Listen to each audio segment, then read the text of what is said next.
have one of those cameras that stops, what do you call it? Stops recording after half an hour. Yeah. Thanks, Canon. Yeah. Sorry, guys.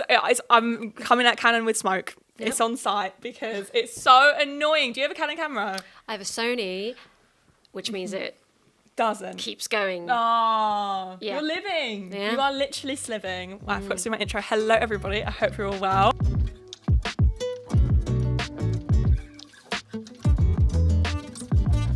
Welcome back to Voicenotes with Jordan Theresa, and today we have a guest. That's me. Tara was the first ever person who invited me on a podcast, no one's invited me on a podcast before. No. You had me on twice. You got me into the podcasting gig, and I think someone recommended me to start a podcast, and a lot of it was someone like a higher up type of businessy person, and they're like, yeah, I heard you on Tara Mooney's podcast and you're really good. Oh yeah, I mean, people loved our chemistry. They requested you again. Why? I would have had you again anyway for the fun. Even if they were like, please don't bring her back. Please don't bring her back. No, but they wanted you. Aww. It's nice to be wanted, isn't it? Aw, thanks, Tara. Well, I want to know what is happening with the podcast. Mine? Yes. So I had, have a podcast called Grazing Hell, and I kind of just got a bit burnt out, really. And also, because I tried to have a guest nearly every episode, and we were talking off camera before, but I think I felt like I had to be responsible for what the other person was saying as well, and like say if they communicate differently than I do, my audience would get annoyed, or their audience would get annoyed with me, because there's a lot of cross-contamination going on there. Like, it's difficult because, sorry guys, my cupboard is open and it looks ugly, and it's not. I was just telling Tara, this is a full DIY. Someone invest in me and give me a studio, please. Yeah, we need to find a, what's it called? Oh, what is it? No, I want to know. The money thing. The money. Capital? Oh, venture capital. A venture capitalist? Yeah. I need to find a venture capitalist to invest in my podcast, please. That's it. But, oh my God, what were we talking about? Sorry, I'm trying to thought. It's a bit DIY. It's a little bit DIY, my podcast. The thing we were talking about before then. My podcast. And people... Oh, yeah, people like it. Oh, yeah, no, we were saying that there's a lot of cross-contamination when you invite guests on all the time, because you don't know what their audience is going to be like. And I think, especially when... I think the peak of your podcast was, like, during the whole... breadtube, trigger warning, breadtube, the whole breadtube debacle. And I think, unfortunately, a lot of these, is my laptop playing? Whoopsie. A lot of these, I guess like sometimes it can, I think everyone can attract shitty audiences, but sometimes it's like, there's a lot of people that are very, like men. I'm just going to make it clear. There's a lot of men who get very high and mighty over politics when like a woman is talking about it. Oh yeah. Yeah. You know, maybe this is controversial. My dream is to no longer be associated with the term breadtube. Really? I hate the term. Really? Yeah, it's just so, I feel like it's not really about politics per se. It's about who you're associated with, because we've talked about this before. There are people who make way more explicitly political content than I do, but aren't considered breadtubers, and I think it's like an elitism thing. And secondly, it's just so much pressure, because this is the thing, if you want to venture out, so I want to make like silly goofy stuff sometimes, and because people might associate with me with the breadtube label, they sort of go, "Ooh, what's this? Wait, this isn't meaningful. Like, why aren't you, activism, praxis?" And I'm like, here's a newsflash. YouTube videos are not praxis. I don't know what to tell you, but like, I am not an activist. Yeah. We are not. I'm trying to word it, because it's literally been so long since this has been on my mind, because I feel like it's not really a relevant label anymore.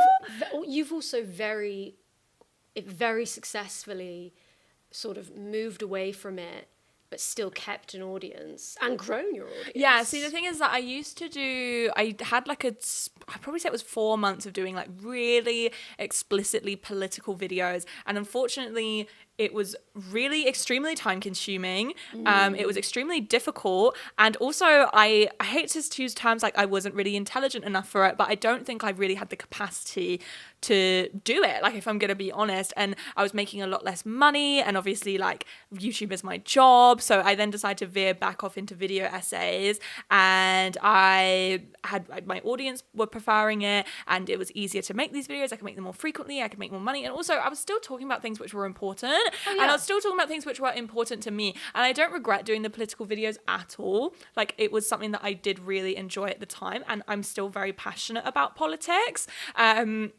But it's something which, just on YouTube, it wasn't the most practical thing. And I think especially when you're a woman, and I think especially at the time, I was very, and again, not saying that feminine presenting women get more ag than masculine presenting women, because I think the problem is when you talk about, like, oh, I was really feminine presenting, like, it sort of has this implication that masculine women don't get shit, when it's like, masculine women get way more shit than feminine presenting women do.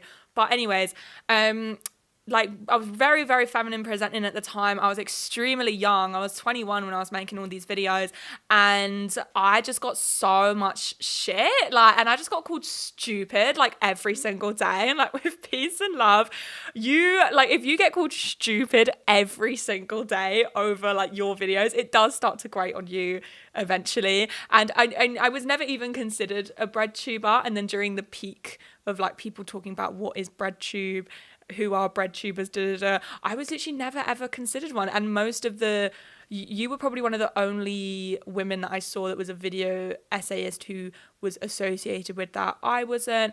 A ton of the other commentary girlies and femmes who were making these sort of pop culture-y internet trends, breakdowns and videos also weren't considered it either. So I think it was just a case of, like, women talking about things that aren't explicitly political means that they aren't a breadtuber, even though men talk about things that aren't explicitly political all the time, but they were considered a breadtuber. It was a weird time. It was a very weird time, and I would like to move away from it. I think a lot of people feel the same, to be honest, but the biggest thing, and again, got to be careful here, but I just think because it's about association, there's this assumption that you endorse certain people or ideas because you're associated with them. And a lot of the time, people be like, what's your opinion on this situation? Oh, do you support this? And I'm like, I've never spoken to this person in my life. Really? Is that a thing?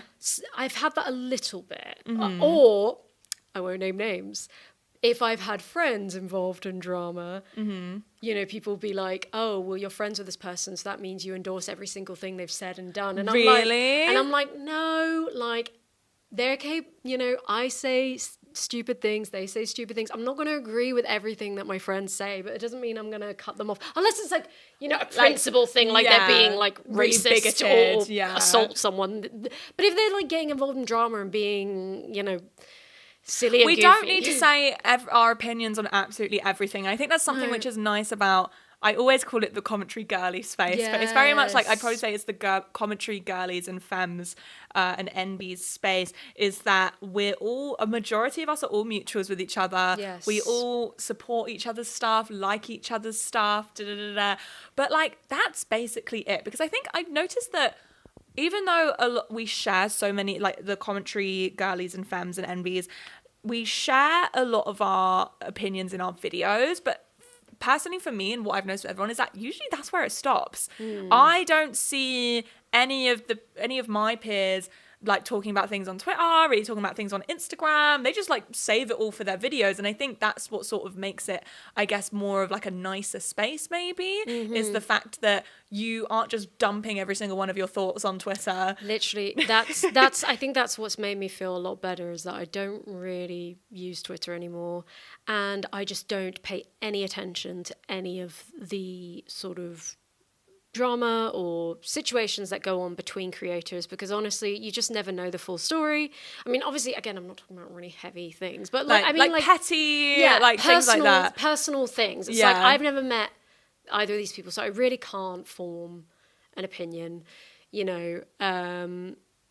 So it's just like, and also just mental health wise, it's like I need to just focus on the people I know in real life. You know what I mean? No, completely. It sounds cold, but I do actually think, what a time when there was a debate of who breadtubers are. I actually remember a time there was a YouTuber or someone. I never watched this video because I never watched I never I was never watching any of these breadtube videos. I did not care enough. But like something that was interesting was that I think some like breadtube map. There was like a breadtube map that like went viral. Yeah, and it was like, and then you were like, Jordan Theresa has no friends. Yeah, guys, I was. So get a picture of it, edit a picture of it on the screen now. I'll send it to Kath and I'll get her to insert it. And I was friends with everyone, apparently. They made me seem really popular. I was like, okay. Which is not true. I didn't like, so I don't even know who made this or anything, but this is like the first time I've ever really been included in a breadtube conversation. Yeah. So I guess like a part of you feels a little bit validated. Yeah, true. It's like with being in high school and being picked for the football team or something. Yeah, I sort of had that kind of vibe. So I was like, oh my God, like look at me, I'm on this. This is like the first time I've ever been considered a breadtuber. Yeah. And then someone replied like, why does Jordan Theresa have no friends? It was just linked. Just said Tara Mooney, 1 arrow, Jordan Theresa, no other arrows. I wasn't linked to anyone in any other way. And then Tara had all of these other arrows of all of her friends. Genuinely, I think it's just because they'd see me interact with people on Twitter and podcast episodes. I had a lot of people on my podcast, but a lot of the time it was like people I'd only really met once in the podcast episode. And to be fair, I like went through my social media silence phase. Like I was not replying to anything. I was not getting involved in anything. And to be fair, maybe that's a good thing. I think that's a great thing. Honestly, you gave me this advice fairly recently. We were talking about, how to navigate the space and how to avoid, fallouts and personal and just like it getting to your mental health more. You were saying that you're quite selective about who you sort of. I'm trying to remember this conversation. Oh, right. I was like, oh, wait, am I misquoting you? But you were just saying, like, you don't speak to that many people from YouTube. You got friends? No, I know I have many friends through YouTube that I love, like Madison. We both love Madison. Yes. And I also am meeting up with a few commentary YouTubers in New York. There's like... Yeah, no, it's definitely like, it's like a selective thing. It's like, I'm not going to try and be besties with everyone because... I've got my own friends in real life. Exactly. And I think also it was this idea that because I think I had it in my head that if I made similar content to someone, I should have a relationship with them. And I just don't think that's very realistic. And also it's like, we don't have to be really good friends with every single person that we like and we respect. Like there's a lot of these commentary YouTubers and my peers who I would genuinely consider like, oh yeah, they're my friend. But our friendship is... hyping each other's Instagram stories up. Do you know what I mean? But also, I think that that's not a bad thing. Yes. There's like a place for that. There's a place for every single one of these level of friendships. And actually, me and my friend Jack were talking about this. I saw it on TikTok. Trigger warning, TikTok. I saw it on TikTok, which said people with more low maintenance ties tend to be happier. So a low maintenance tie, I would say that me and you have a low maintenance tie in a sense where... do we ever really message each other? Not really. But we meet up once every few months. Yes. We have a blast when we do so. Yes. It's like we've never been apart. And then we go our separate ways. Yeah. And then we meet up 3 months later. Do you know what I mean? That's like a low maintenance tie.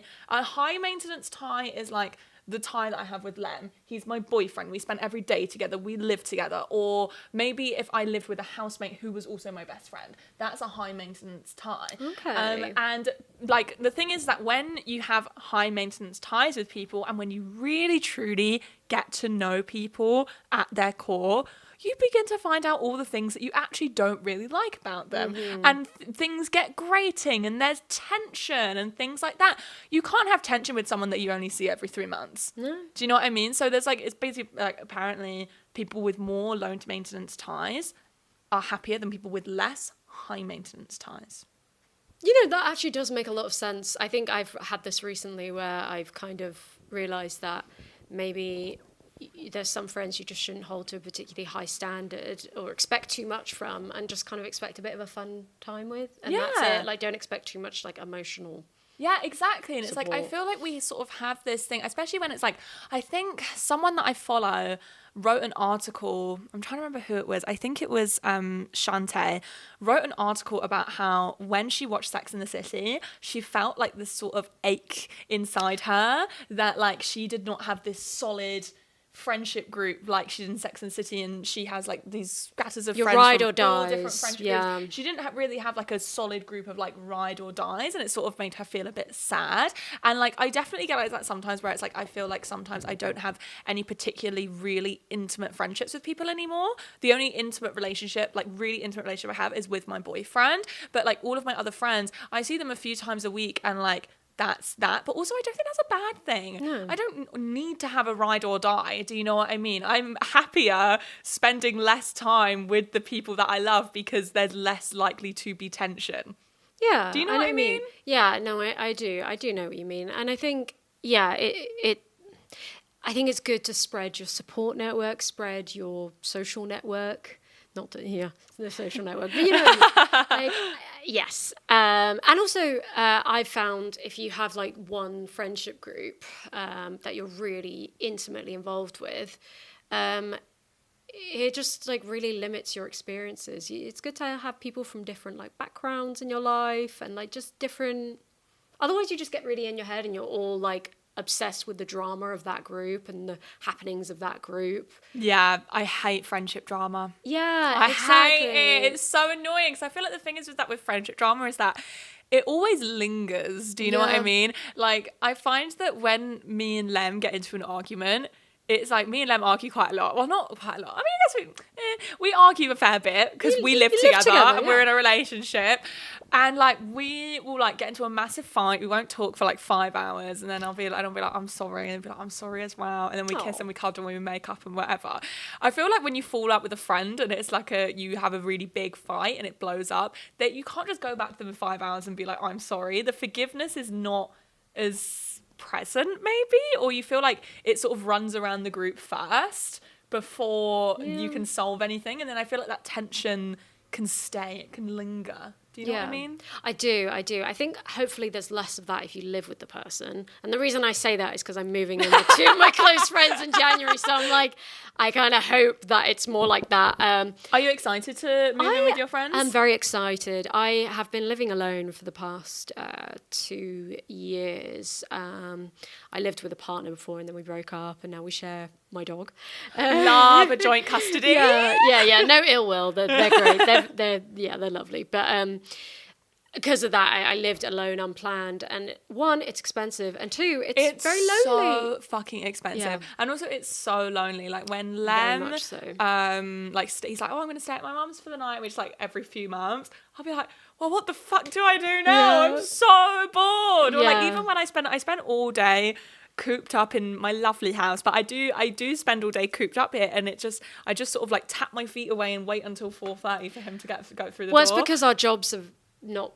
Yeah, we don't really have colleagues. We're quite isolated. Yeah, I feel like we would enjoy living alone if we worked. If I had like a 9-to-5 job, I'm definitely introverted. Like I get socially burnt out, so I think I would like living alone if I saw people all day. Yeah. So yeah, exactly. So I am very excited to move in with friends, and the people I'm moving in with are very, drama-free people, very chill, very laid back, very affectionate, kind. And also they're like me in that they like their own space. So I feel like it's a good mix, it's a good chemistry. They've lived together for 2 years already, so they know that it works. So that's good. Like I think it's quite a low risk situation. The only risk is that my friend, she's got a cat, I've got a cat.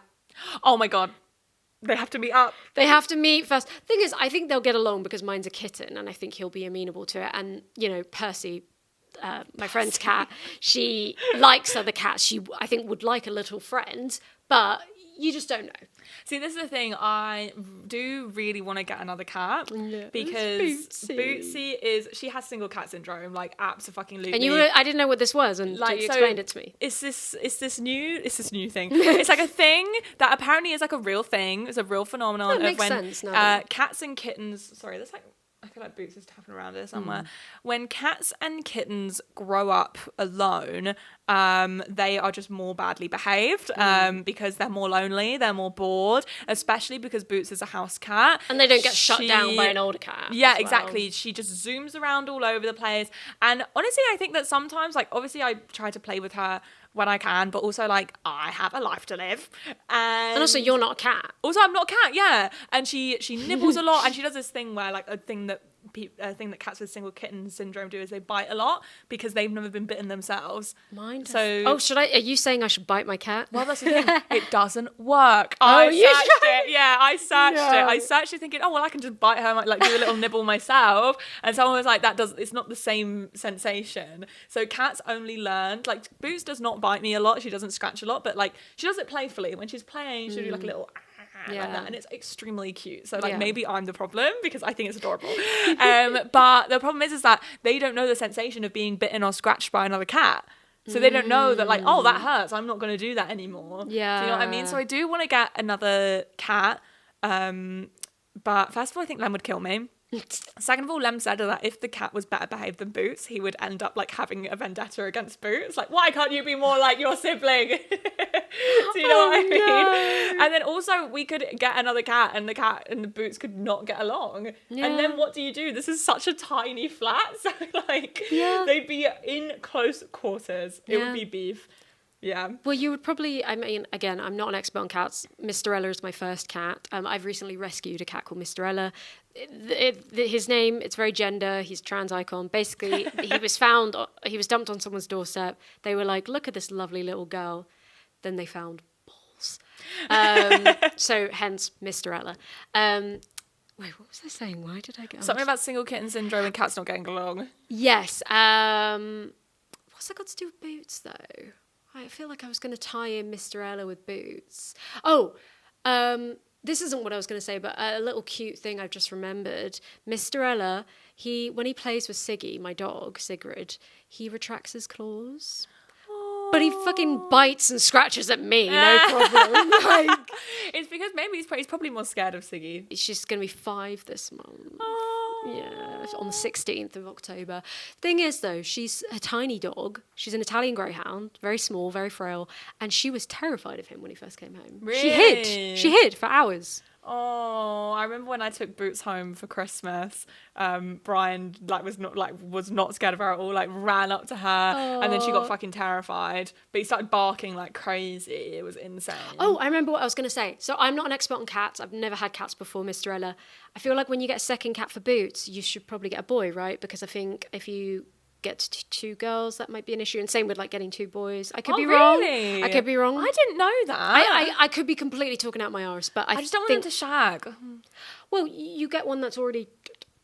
Oh yeah. Mine came chopped. It's because I got a kitten last time. Yeah. Well, no, Bootsy was a kitten. Like Bootsy was a teeny tiny. Yeah, if you get him from a rescue, that's like their policy. So, for example, the one I got him, like he was only like 3 or 4 months old, but it's a policy. They were like, you can't take him home till we've neutered him. It's like a policy for that place. So that saves me having to fucking go to the vet. Well, that's exactly it. It's like I didn't have to cover that. Like it was done. Yeah. So that's nice. I mean, obviously I paid an adoption fee, so I'm sure that contributed to that. But yeah, so something worth considering.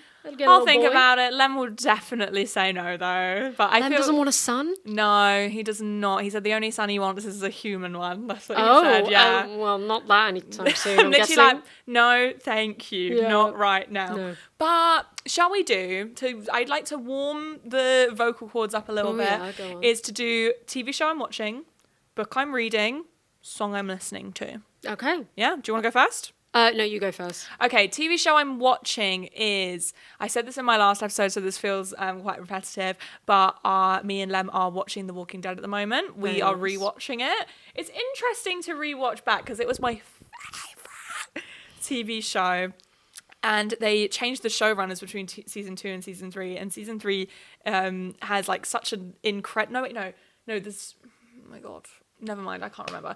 But yeah, I'm rewatching The Walking Dead.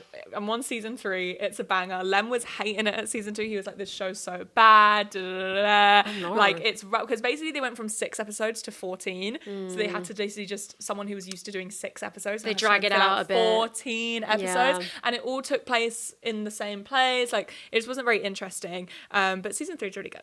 And what other TV shows I'm watching? I watched the Bama Rush documentary because I'm making a video about sorority talk and Bama Rush. I'm not sure. It definitely won't be up by the time this episode goes up, but it might be script finished ready to film. And it wasn't very good, which is really interesting. I talk about it more in the video, so I'm going to save it, but it got very poorly reviewed, and I was like, surely it can't be that bad. And I was like, And it wasn't terrible, but you know, it's just like, it just fell so flat. Like, it was something which had so much potential. I think the problem is that Greek life is inherently really secretive, and they don't want people knowing their business. So of course it's really difficult to make a documentary unless you are putting years worth of research and work into it. And I think Bama Rush was only filmed over like 6 months, so it just didn't go anywhere near as like hard hitting or in depth as I wanted it to. But yeah, what TV show are you watching? So I finally, really late to the party, this is always the case with TV, music, anything, I finally watched The White Lotus. I really enjoyed both seasons. And I don't know if this is an unpopular opinion, but I personally preferred season 1. That is an unpopular opinion. I haven't probably watched season 1 yet, but I watched it over Lent. So I started on season 2. I know, sue me, whatever. I suppose it doesn't really matter. Yeah, I started it on season 2, and then I was watching season 1 like over Lem's shoulder because Lem was watching it. And the themes for season 1 over Lem's shoulder. The themes for season 1 were really interesting. Well, this is the thing. I'll try not to give away too much, but basically the premise is that it's set in like a hotel resort.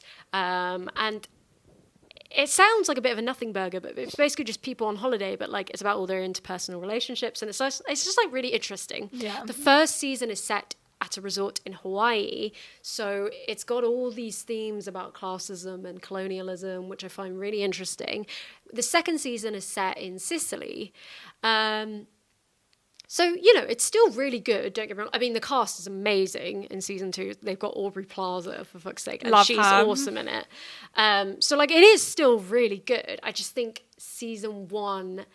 I just find the whole Hawaii conversation really interesting. You know, I've never been to Hawaii. It's one of those places I'd love to go to because it looks amazing, but I know that now is not the time to go because it's, you know, unethical to go. You know, if you ask people from there, they say, please don't go. So it's kind of like that interesting tension of, it seems like such a fascinating place, but I won't go until... Yeah, I remember there was one scene that I was watching over Lem's shoulder that really made me laugh, and it's the really rich white mum that was like, it's so difficult to hire kids like my son these days. Like, oh my God. I think it's like there's so many women like that. Like, it's actually really hard to be a straight man these days.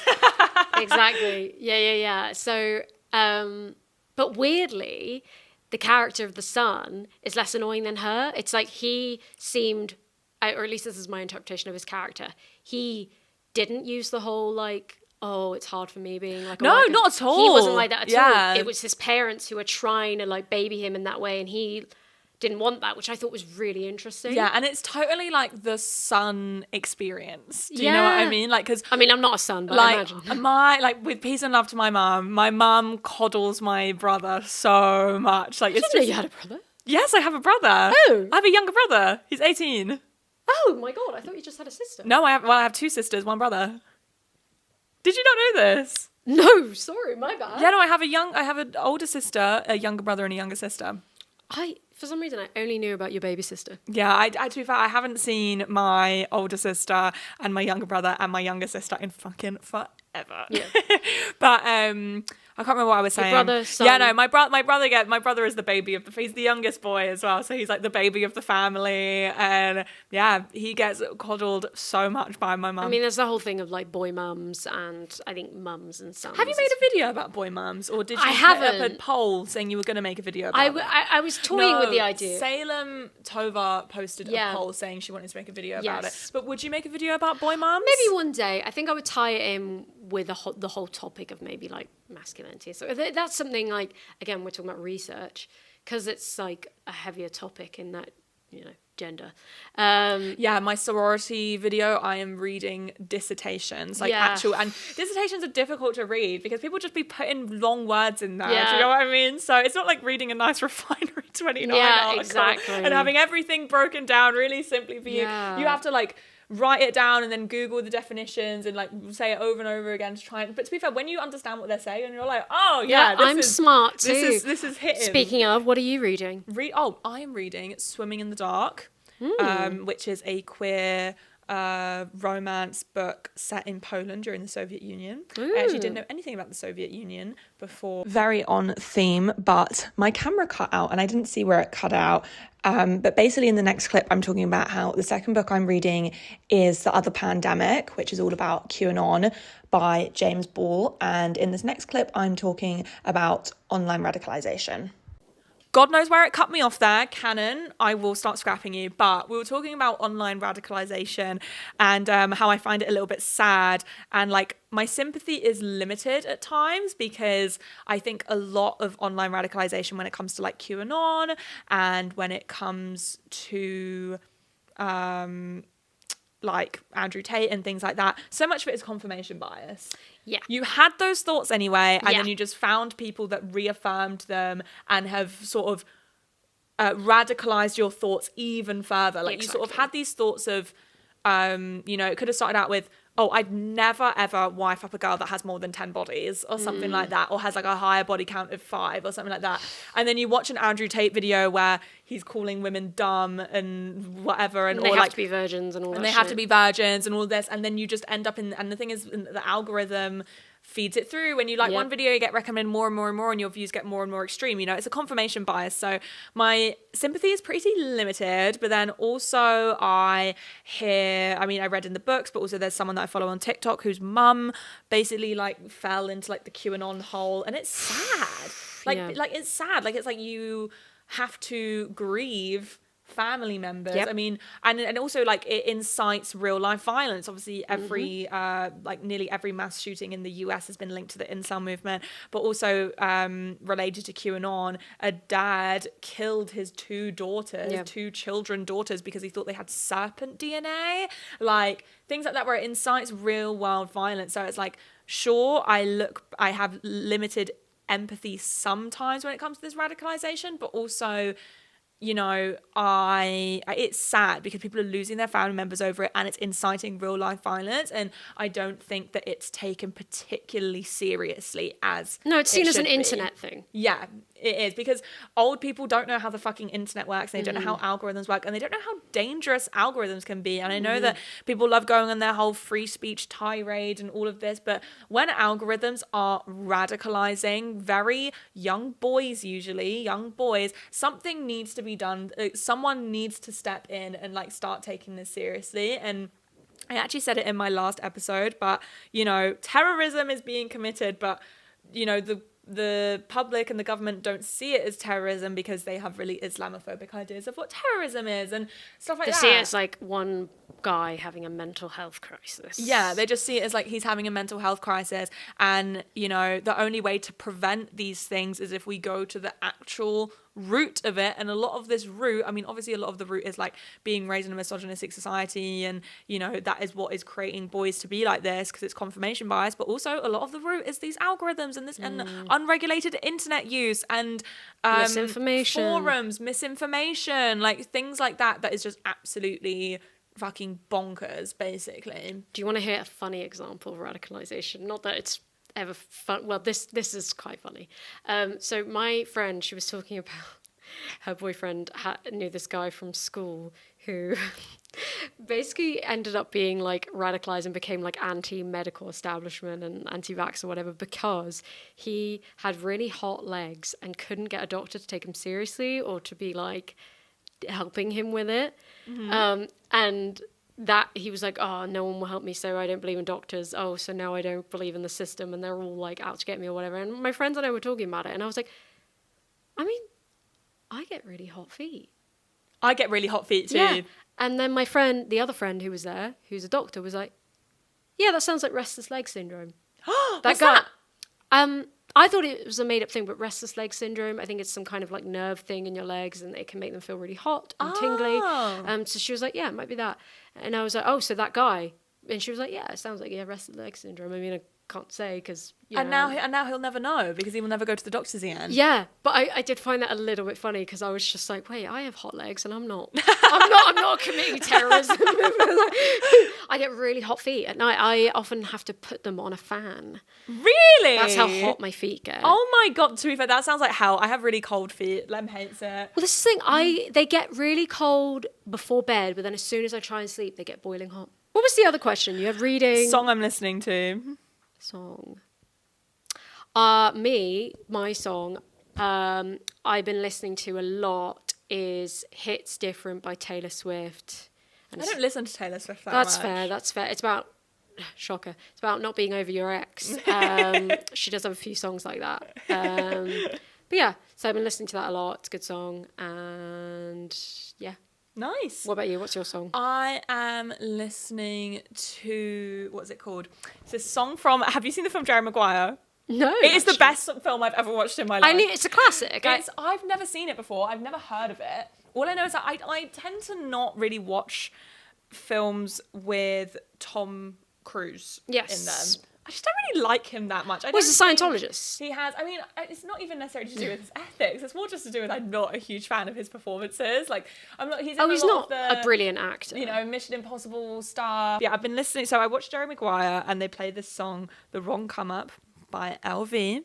It's like a 90s hip hop song, and it's this scene when he's like, "Show me the money," and cracks up. It's so good. Like, you have to watch this movie, Tara. Like, I watched it hungover and I cried so God. much.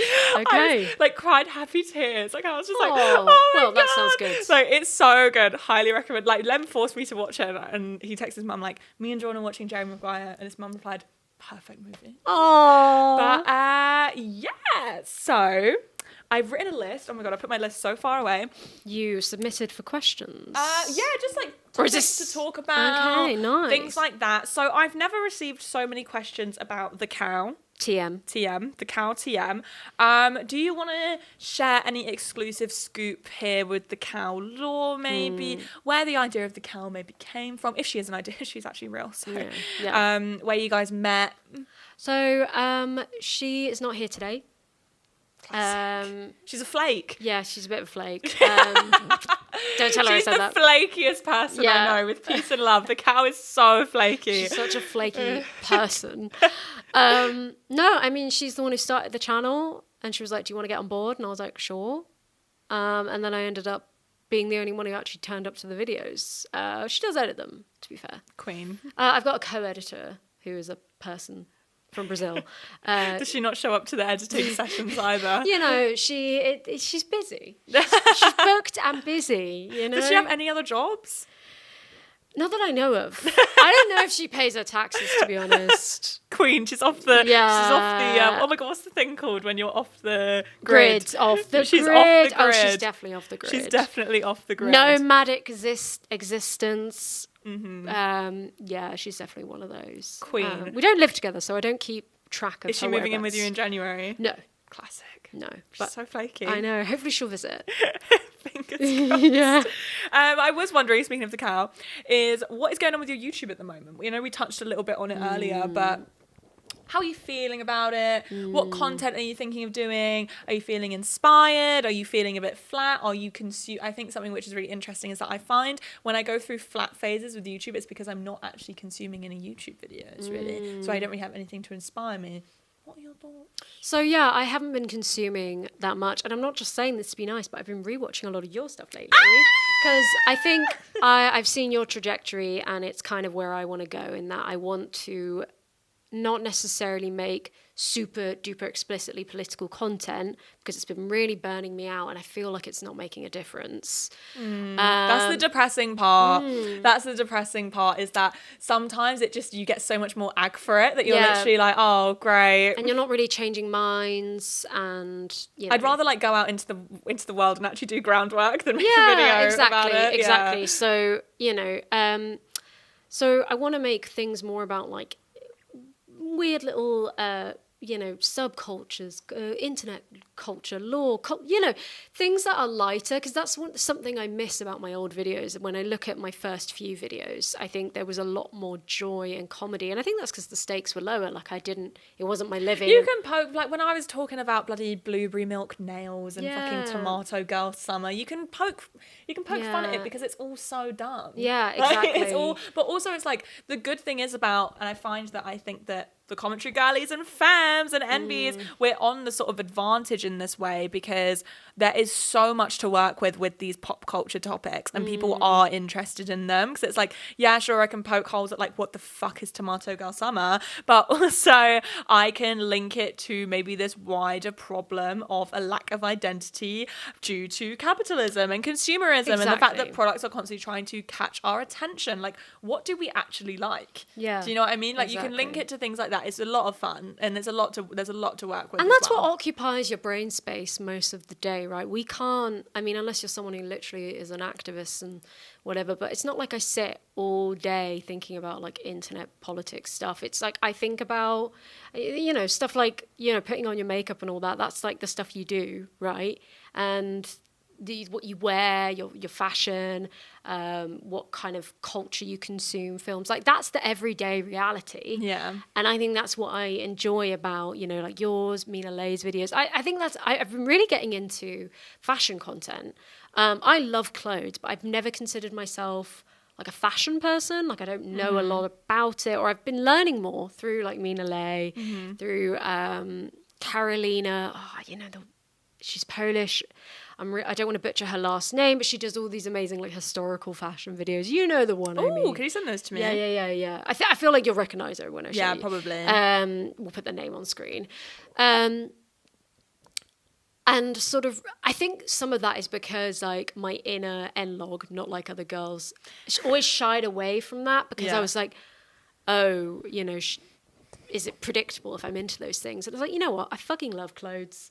I love clothes are fun. Yeah. Tara's actually wearing the cutest fashion outfit today. Yeah. Okay, show the shoes and the socks, please. So it's all purple. BTS fan, am I right? Purple. So got my even the purple Birks, guys. It's too much. I love it. And it matches what I'm reading at the moment, because I realised I didn't answer that question. Let me get my. Oh shit! Sorry, I forgot to ask you back. No. We kind of.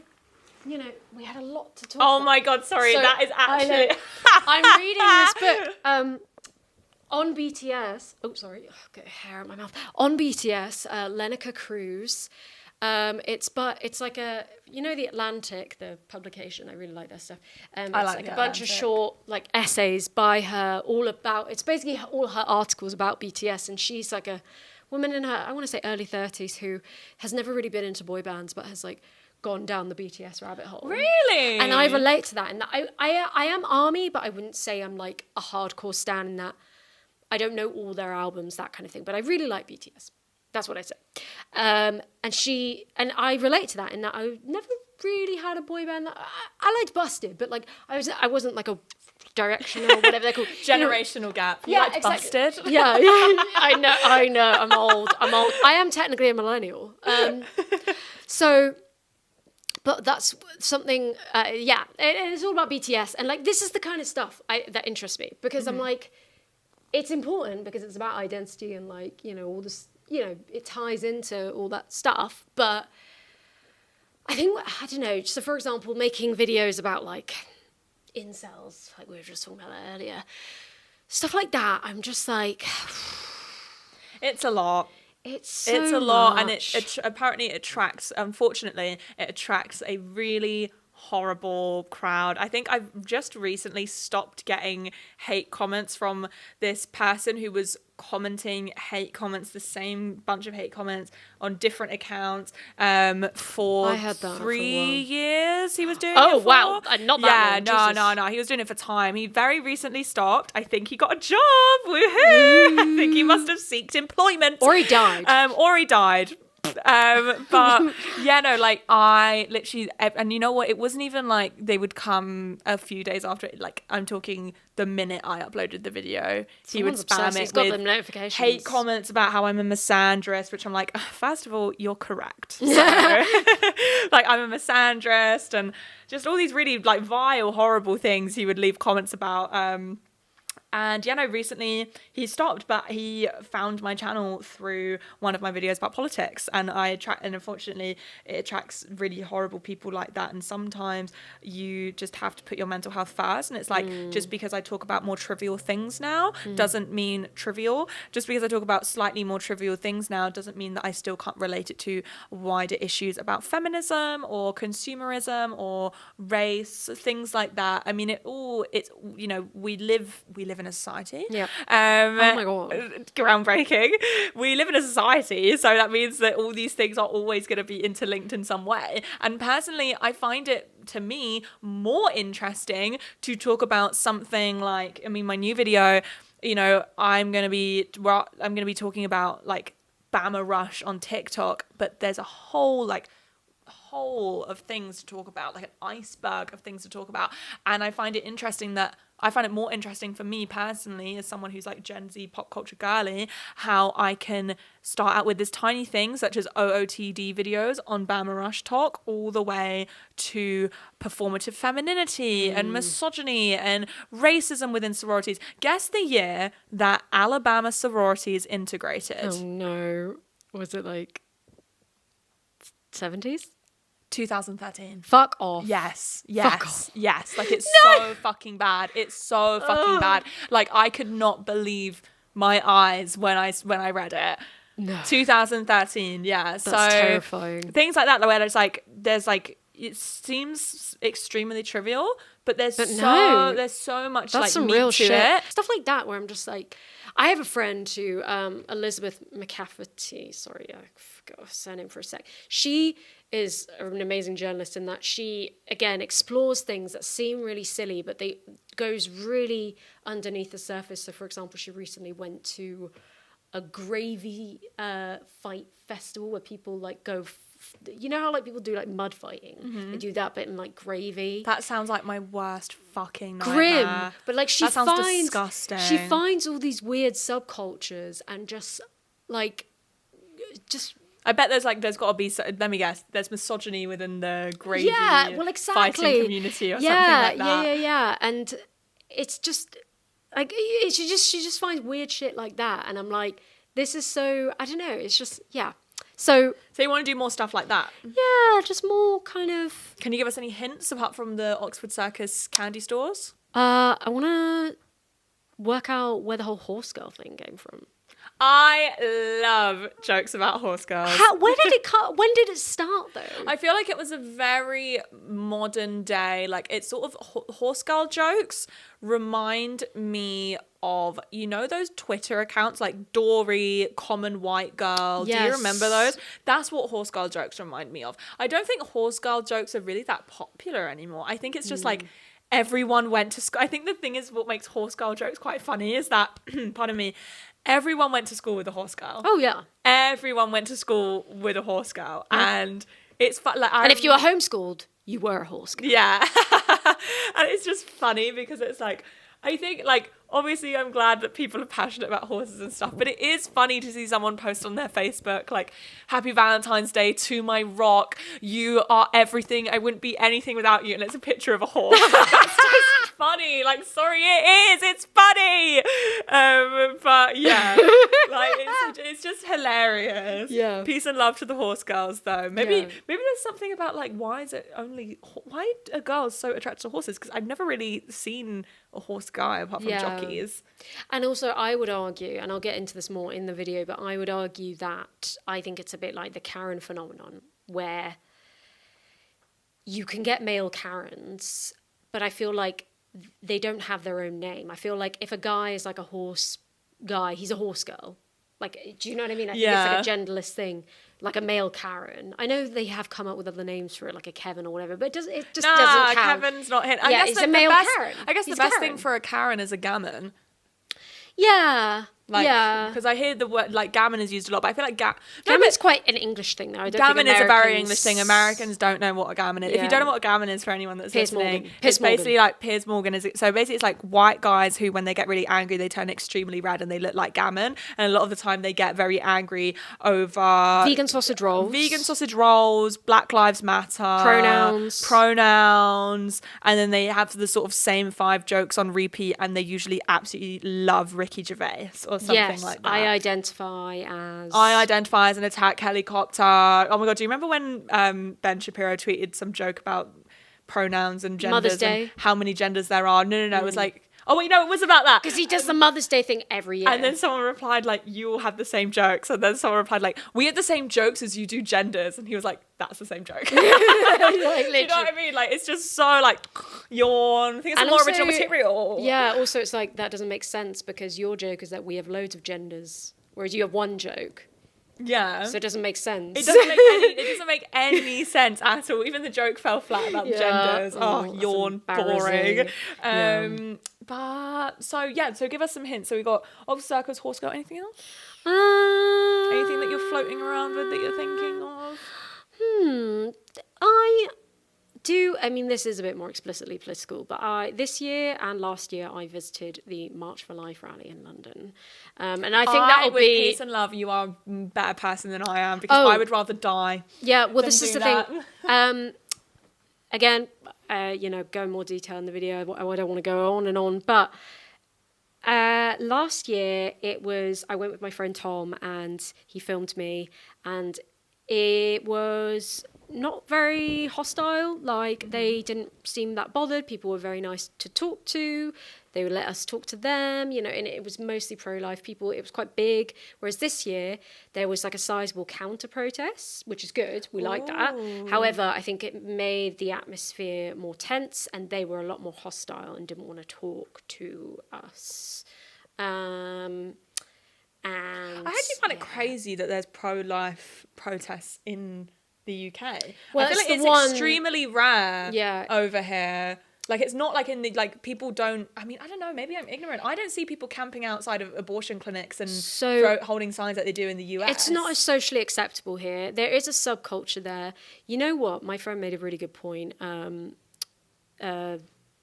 They were raised Catholic. That's probably like quite the closest thing that we have to American evangelicism in the UK. They were the ones at this rally. It was vast majority Catholics. Okay.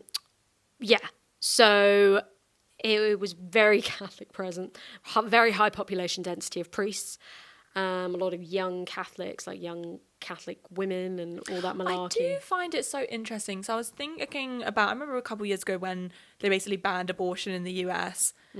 Like, I do always think that a majority of like women, especially who are pro-life, because there is a lot of them in the US. There's a lot. Young women are more likely to be pro-life than young men in the US. Yeah, because I think men have more of a fear of getting a girl knocked up. Yeah. I think so many people's, I don't know, maybe I'm riffing here. Oh my God, the sky's so blue. Sorry. It's lovely. Maybe I'm like riffing a little bit here, but I do think a lot of people's opinions on abortion is like relevant to themselves. Yep. So, for example, I'm obviously pro-abortion because I think that everyone deserves to have anatomy over whether they want to be pregnant or not. Shit happens, people get pregnant, and I actually think it's better to terminate the pregnancy than to bring a child into the world that you are not ready for and is not wanted. No. And you're not financially ready for, you're not mentally ready for. But also, I am pro-abortion because if I got pregnant, I would want the option to have an abortion. I would probably have an abortion. Do you know what I mean? Yeah. So, I mean, obviously, I don't know whether, I don't know. You just don't know till you're in the situation, so you'd like to have the option. Yeah, you want to have the option to have an abortion. And I think a lot of these young men who are more likely to be pro-choice probably go on nights out and shag girls without condoms and all of this, and they know that they're running this slightly risky life, so they're not going to be pro-life because they don't want to be saddled with a child if they accidentally knock a girl up. They want to be able to say, hey, I can take you to the clinic. I mean, obviously it's up to you, but I think that you should have an abortion, all of this. Obviously, it's not men's place to say, but if a man is like, oh, I will pay and I will take you to the clinic or something like that. But I feel like a lot of these women who are pro-life genuinely do not see themselves ever getting pregnant when they don't want to. Do you know what I mean? Like, and especially if it's like, you know, apparently a lot of pro-life women have actually gotten, not a lot, but there is a subsection of pro-life women who have gotten abortions before. Well, sometimes it's having an abortion that makes them more pro-life. So they have a lot of guilt surrounding it. They had a bad experience, like, because, you know, it is a medical procedure, so you could have a bad reaction, like with any medical, like with knee surgery, you know. So, well, exactly. That being said, I did have... So I was going to this because I wanted to speak to young women. The video is going to be about women, young women, and the future of the pro-life movement. Pro-life feminism, that's the focus. It was mainly men who came up and talked to me and would just talk and talk and talk for ages. And Classic. Yeah, like without being asked. And this man came up to me and he went on and on about how, yeah, I mean, I've had girlfriends who have had abortions and I've seen how much it's messed them up and how lonely they are in their, you know, age and all this. And I'm like, one, you've had multiple girlfriends have abortions, so that kind of means by proxy you have. Assuming it was yours. Yeah. So that means you're, you know, if you think it's so bad, it's like, well, that was you. Yeah, that was you too. Yeah, it takes two to tango. By your logic. I mean, I don't have a problem with it, right? But you're the one that does.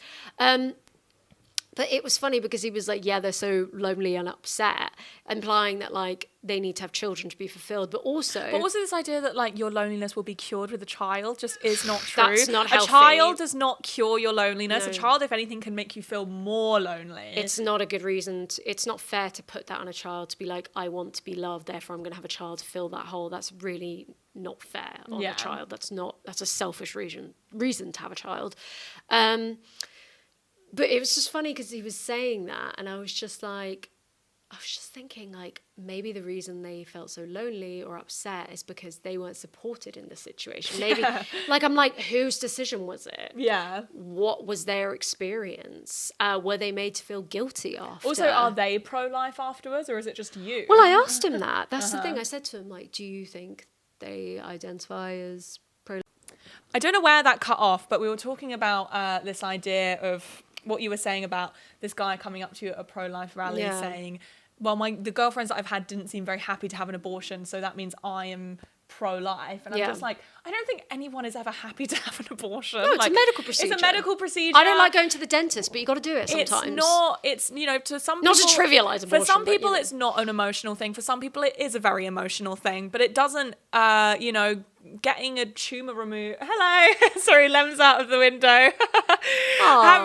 Getting a tumour removed for bloody breast cancer it's also a very emotional thing. Yeah, it's a relief, but it's also terrifying and probably hurts. I mean, thankfully, getting an abortion is like fucking painful and shit like that, and it's like it's a lot. And I think this idea that just because someone was emotionally distressed whilst having an abortion, which a lot of people are, does not take away. They would be far more emotionally distressed if they gave birth. Well, exactly. And also it's like this idea that just because something was hard means it was the wrong decision. A lot of things in life are hard and painful, but you can still go through it and be like, I'm still glad that's how it happened because it had to be that way. Yeah, exactly. And I think a lot of like, let me think. I mean, I guess it's, again, I just think so many women's like pro-life stances, they have this idea that, oh, well, I'm going to get married and I'm going to wait to have sex until I get married. And then when I have sex, I'm then going to have my babies. 1 second, Lem's coming in. Hey. Hello. Hi, nice to meet you. But, I think a lot of, Lem disturbed us. And then I ended up talking about my hair and my cat. But I think a lot of these women that are like, oh, well, I'm pro-life because I believe it's murder, and what I'm going to do is if you don't want to get pregnant, just don't have sex. But also I don't believe in using contraception because all sex should be saved when you have a baby. So what I'm going to do is I'm going to get married, and then I'm going to have sex then, and then I'm going to have like 3 kids, and then that's that. It's la-di-da. But what happens when you fucking end up having 5 kids, for example, and because your husband wants to have sex, you end up having 5 kids, and you're absolutely fucking swamped because you're a stay-at-home mum and you're raising 5 human beings. What happens if you get pregnant again? Yeah. Because you're not on contraception and he won't put on a condom. Then what? And then do you know what I mean? Like, again, it's like a lot of these women are people who think that like people who have abortions are just stupid and silly, and like there's so many ways to not get yourself into that situation. Exactly. Yeah, I think people who are pro-life view, pro-choice people as like sort of, this is the impression I got at the rally, as callous and careless and like see abortion as this la-di-da thing. And maybe they think that because there's a small branch of pro-choice people who maybe say things like to sort of rile up pro-lifers. So, for example, like, get rid of them babies or whatever. But like, that's rare. It is rare. And then also it's like, I think that sometimes people's response of like, being like, yeah, kill the babies is a response to people accusing them of being baby killers. Well, exactly, so they're trolling. Tricky, yeah. They don't actually believe in that, you know. No. And again, abortion could be as you know, unserious as you want it to be, but it also can be really emotional for some people, and it's like a spectrum. Exactly. And and then some people can get pregnant by being a little bit careless, and then some people can get pregnant by being completely safe. But it doesn't matter. You should be able to have the right and the freedom to get rid of that baby if you want to.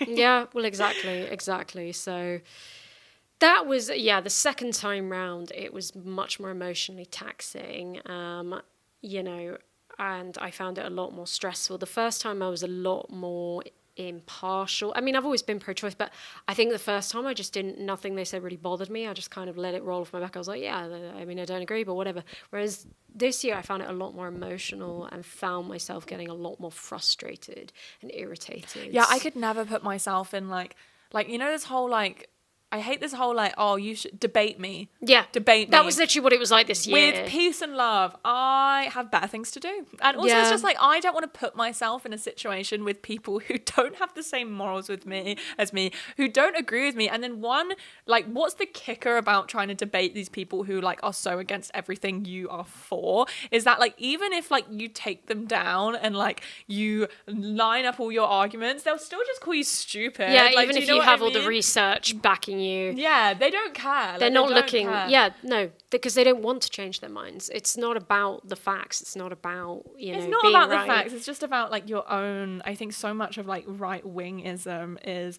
not only having policies that favor you and your lifestyle, but also it's about like stroking your own ego. Oh, absolutely. I think a lot of right-wing spaces, they all basically shag each other because they never criticize each other for anything that anyone ever says. Exactly. And going back to the whole like not wanting to have explicitly political content, or at least not focusing on that as much, I think there's this idea, you know, I do agree there's because of the way algorithms work, echo chambers are created, but something I find interesting is that because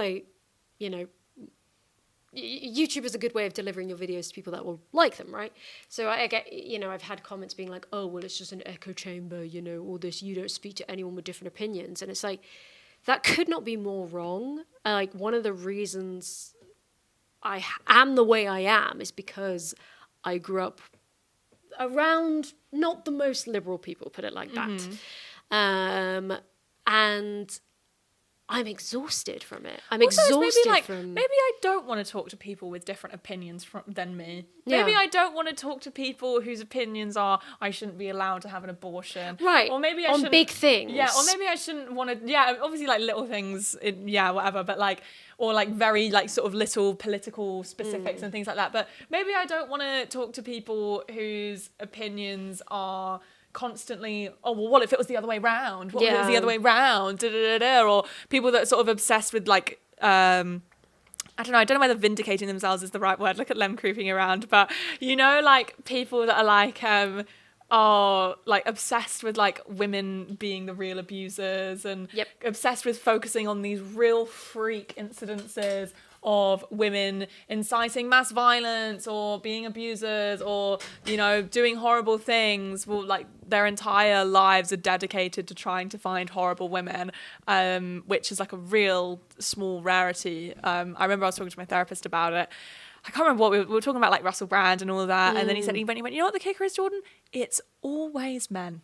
it's always men. I was like, it is. I was like, he's like, when a woman does these things, it's like a real freak It's incident. like that meme, not all men, but somehow always a man. Exactly. It's exactly that. And I Yeah. think that's what's infuriating is that, of course, every group has bad people in it. Yeah. But if it's 98% of the time it's men, clearly it's not a oh, they're all just bad apples.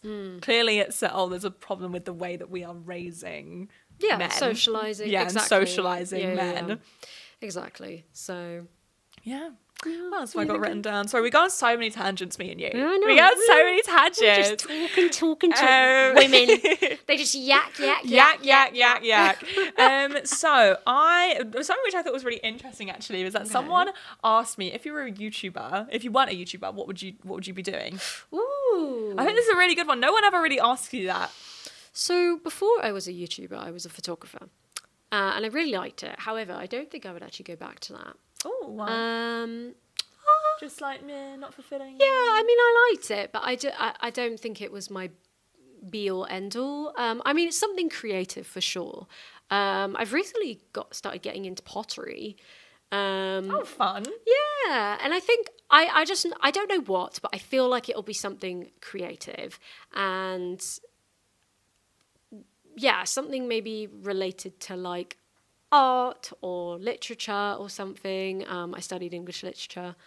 It would have to be creative. It couldn't be an office job. I'm too fidgety for that. I have no idea. Like when I find out things about like office politics and stuff, I'm like, oh my God, working in an office sounds like hell. I never worked in an office before. Yeah. I only ever did customer service. I have briefly. Yeah, I've done customer service. Yeah. Yeah. Something like that. That being said, I do have like rogue things where I'm like, I wonder. So, for example, I guess this is creative too. I feel like something visual. So, like maybe being a florist or something. Oh, that I love flowers. That being said, I have hay fever. But I just know it would be something visual. It would be creative. It would be on my feet, and yeah, it wouldn't be at a desk. Yeah, no, definitely not. What about you? I don't know, to be honest. I was a beautician before and I loved being a beautician, but I hated the company that I worked for. And so you were with one I was for with the whole one time? salon, yeah, and they paid their employees very poorly. They treated us very poorly. They had an absurd turnover rate. People would leave and quit all the time because the environment wasn't very nice. But I loved my clients. I loved my job. But unfortunately, like if I was still doing that now, it would not be feasible. Like I wouldn't even be able to afford to move out. Like the wages were that poor. Because I worked in London as well. I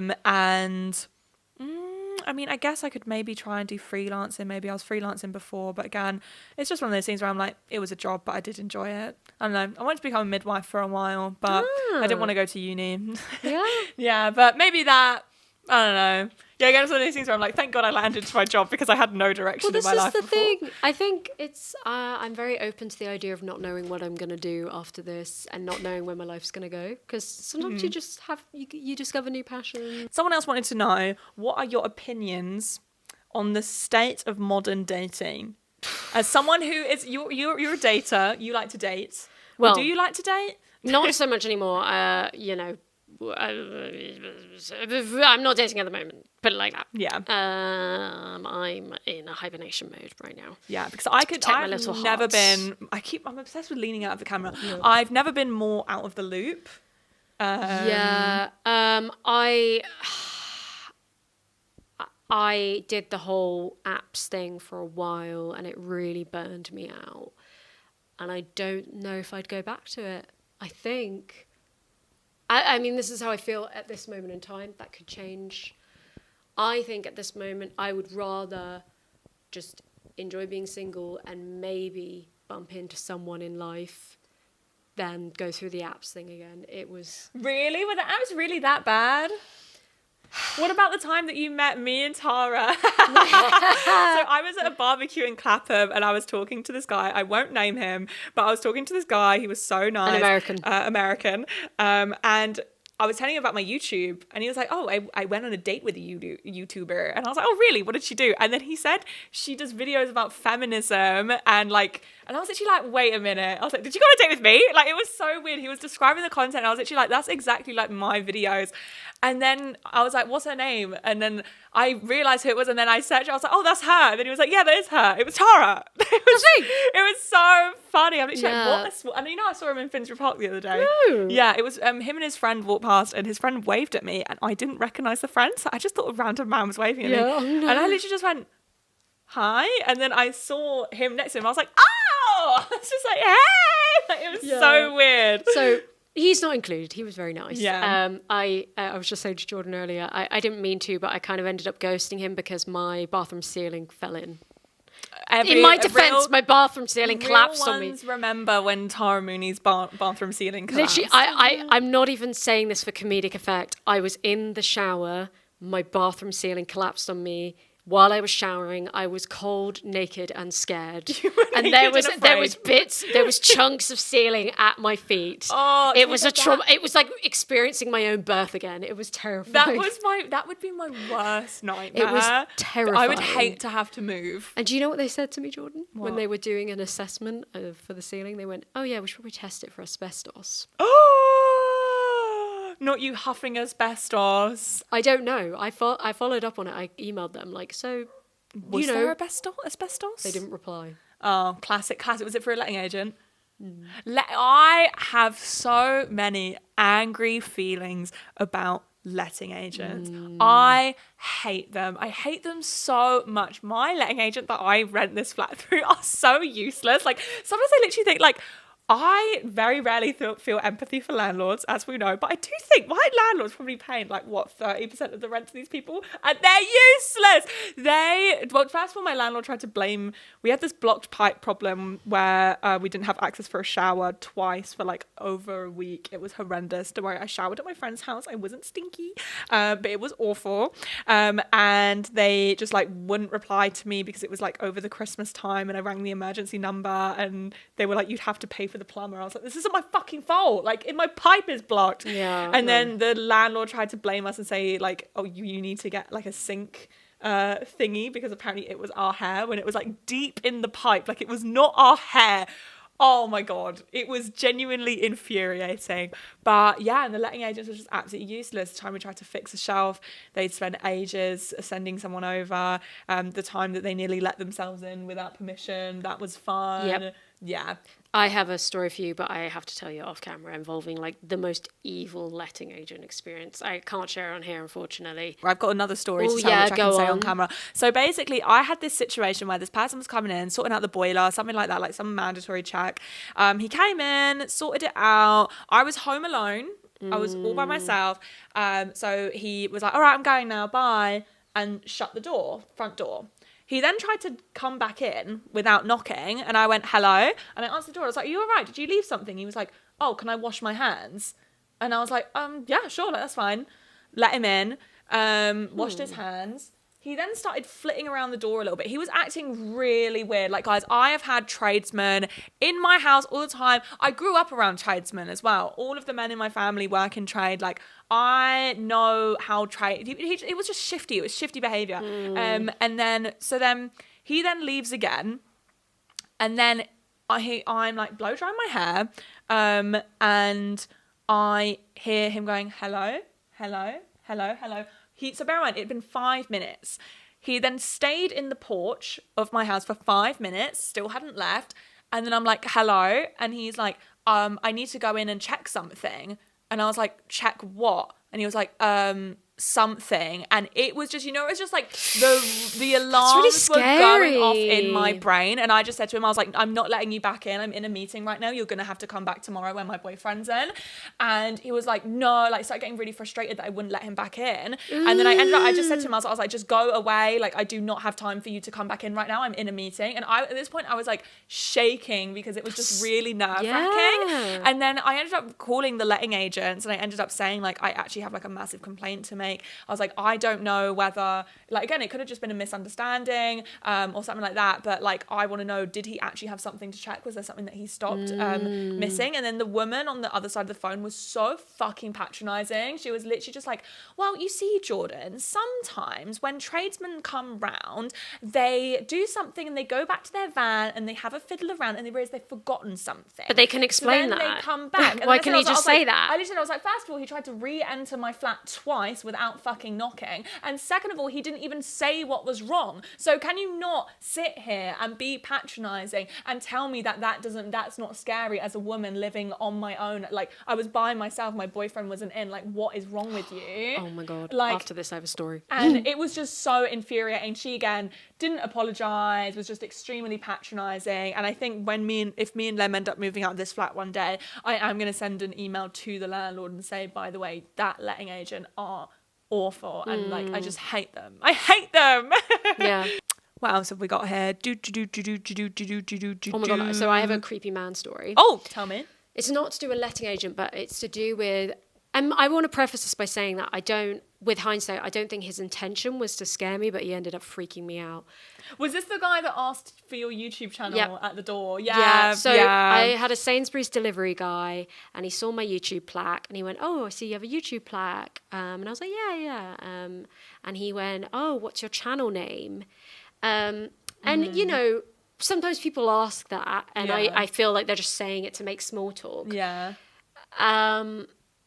And I said it, and then he went, oh, let me write it down. And then he like started like searching for me and being like, is this you? And that's when I got freaked out, because I was just a bit like, oh, you're actually going to follow up on this. And then you're going to know my address. It really scared me. Again, that sounds like very...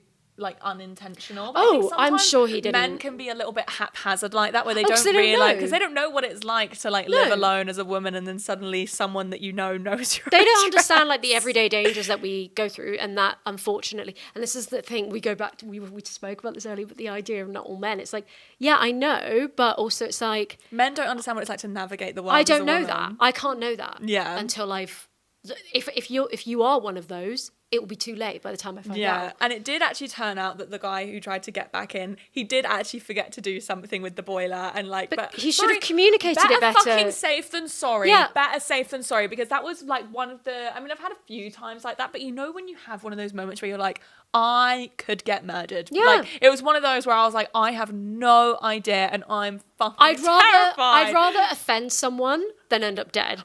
Sorry you're offended, but yeah. I want to be alive. I would rather have a shitty conversation with my estate agent telling me how stupid I am for not letting the gas man back in because he was being weird and shifty, over being dead. Yeah. Like, much better safe than sorry. I thought we could finish the episode with talking about your pets. Very wholesome. Everyone always wants to know what's going on with Siggy, what's going on with Mr. Ella. Oh, yeah. So, Sigrid, sweet Sigrid, that's her, Christian name, Siggy for short. She is turning 5 this month.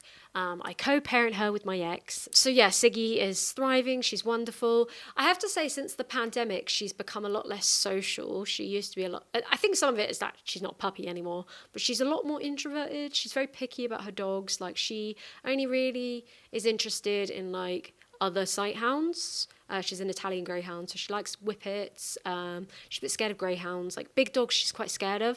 And it's quite sad when you've got like this lovely, friendly big dog, and the owner's like, oh, can my dog play with yours? And I'm like, I'm sure your dog's lovely, but Siggy's like really not into big dogs anymore. She's just become a bit standoffish with them. Aww. Yeah. Though, okay, brighter note, I got Mr. Ella recently, and I never thought I'd get a cat with Siggy because she's always been, trying to chase cats or whatever. However, I brought him home. He's a rescue. Why did you apply to get a rescue? Did you just want another cat? Did you just want a cat? Well, yeah. I got, nice. and it's way easier to rescue a cat than a dog, I think. Yeah, dogs can have a lot of behavioural issues. Yeah. Whereas, like, rescuing Mr. Ella was really straightforward. Like, within the space of a week, I had him sorted, basically. Whereas getting a dog, it was a process that took like 6+ months. Mm-hmm. So I brought him home, and I had this like step several month plan in my head of like, okay, start out with them in separate rooms. They sniff through the door. Then we have the door open with a gate and all this blah, blah, blah, blah, blah. All these things I had planned. Brought him home. He was so confident that he was like walking everywhere that I was like, okay, well, that's not going to work. Siggy hid from him for a bit. She was scared of him for a bit. But then like by day 2, they were like cohabiting and they were sat next to each other. And now they like are actually friends. Like it's like like siblings. Like I think she finds him annoying. I find him annoying. Like I get it. Like sometimes when she's trying to sleep, he tries to play with her. But like it's really sweet. They'll like sleep next to each other. They play together. Like it's just happened way quicker than I expected. Like I did not expect them to integrate. It always does. You know, there's whole like, they have to be in separate rooms. Then you integrate. Babe, just shove them in the same room. They'll get used to each other. They're not stupid. They're animals. Do you know? Like, I know they're domesticated, but also it's like, guys, cats have been living in the wild for thousands of years. We don't need to put up a baby gate to introduce a cat and a dog or 2 cats to each other. Do you know what I mean? Like, do you know? Like, it's a lot. So, like, I remember when we got a cat. Like when I was younger, my mum got a second cat, and they like literally were just introducing to each other, and they both freaked out, and then they came, and then it was fine. Yeah. I don't know. Maybe there's more science to it, guys. Sorry, don't take my I mean, I'm not an animal behaviorist, but yeah, it worked out really well. So I'm really happy with that. Mr. Ella, I'm not exactly sure how old he is because he's a rescue, but I think he's about 6 months. Can you not ever figure out how old a cat is? I'm sure if I get the vet, I'm sure the vet could tell me. But the first vet I saw, I think, overestimated his age because she said to me after, she was like, I think I overestimate. I think he's younger than I initially thought. He's very big. Well, yeah, he's growing. But he's still got like big ears and big paws, so I feel like he's got more to go. Aww, yeah, I love it when they have the really big ears. Yeah, I know. Boots had such big ears when I picked her up. She looked like a bat. Like it was so he still looks very bat-like. Aww. I've got a funny story actually. One of my best friends has a cat called Doja. Doja Kitten. She's now become Doja Cat because she's 1 year old. She is a fluffy cat, and she is an IBS queen, Hot Girls of IBS. Her IBS was so bad that she was allergic to like all meat. She couldn't eat like chicken, fish, or anything. Sorry, with peace and love, having a cat with IBS sounds like my worst nightmare. Oh, it was cat disgusting. Shit already at the best of times. Yeah. I remember when Boots, because I remember when I picked up Boots, she did not, because her litter tray is like a proper contraption. Do you have those contraption self-clean litter tray? Yeah, I have that one, and she wouldn't go in it for a really long time. So I remember I was looking around the house getting so worried that she was like pooping in a corner and not telling me. But when she used the litter tray for the first time, me and Lem were both like, yay! Because she'd been in the house for like 8 hours, and then we were like, oh God! Yeah, it's bad. So especially bad. kitten poos, yeah. So like, wait, what were we talking about? Oh yeah, Doja's shit. So yeah, she is an IBS queen. So they've settled. They finally found food that's good for her stomach, but it took them so many months. They tried everything. Like they ordered like kangaroo and shit. Now she has insect kibble, so she's basically like the vegan of cats. But because it was such a long process of eliminating and trying different foods, her growth was stunted. So she's tiny. She's like kitten size, even though she's fully grown now. Yeah, I'll send a picture. That is really fucking cute. Okay, maybe I do want a cat with IBS because if Boots is, Boots is a very, you were saying, she's Boots so is little. A really little cat. I mean, I guess I don't see her as little because you're used to her. I'm used to her, but she is a very... She's like slightly bigger than Mr. Ella. And she's fully grown. Yeah, she's fully grown. To be fair, though, I think that sometimes, especially female cats, they get a little bit of a growth spurt, like 3-4 years in. Do like, because I they? remember my dad's cats, he has 2 Russian blues, and they looked like kittens for the longest time. And then one day I went round like 4 years in, and all of a sudden they were these massive cats. I was like, what the fuck? I don't know. Weird. Maybe, yeah. Yeah, whereas I suppose with puppies, or at least small dogs, they tend to be done by like 2. Yeah, who knows? Oh, I love Bootsy. Bootsy, she looks like a cartoon. She's so freaking cute. Do you believe that animals look like their owners? Which one do you think you look the most like, Siggy or Mr. Ella? I think you look more like Mr. Ella. Thank you. I think it's a case of the more time you spend with them, the more you start to look alike. I've been told that I resemble Siggy because, we're cold and shivery and need to wear jumpers. And I think that's definitely true. But then I think I look like Mr. Ella in that we got a similar hairdo. Cow print cat. Yeah.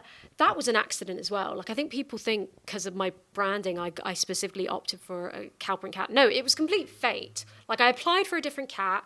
And then they were like, oh, what about this one? Like, we think he'll get along with dogs. So I went to meet him, and then he was cow print. And I was like, are you fucking kidding me? This is fate.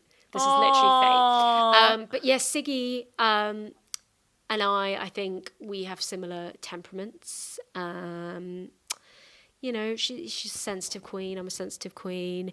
Yeah, Boots has ADHD. Yeah. For sure. Oh, yeah. And I exactly, have ADHD. Yeah. So. Siggy and I have the same eye colour as well. Like, you know how... I don't know what I think Boots has like green eyes. Yeah. So we don't have the same. No, we don't. But you know how like my eyes are like a few different colours? Uh-huh. Siggy has that too. Whoa. I'll get a picture of our eyes next to each other. But like she has like the blue with like the brown in the middle. Oh my God, that's really weird. So I think she might biologically be my daughter. I hope so. Yeah. Wow. I feel like we should wrap the episode up. Yeah, that's a nice wholesome note to end on. Nice wholesome note to end on. Thank you so much for coming. Thank you. Everyone go check out oh my God, I just realized I didn't even introduce you and what you do. I guess you're just gonna have to guess. Who is she? Who is she? But yes, thank you so much for coming on. I will link all of Tara's stuff down below, obviously. And I will see you guys next week for another episode. Bye. Bye.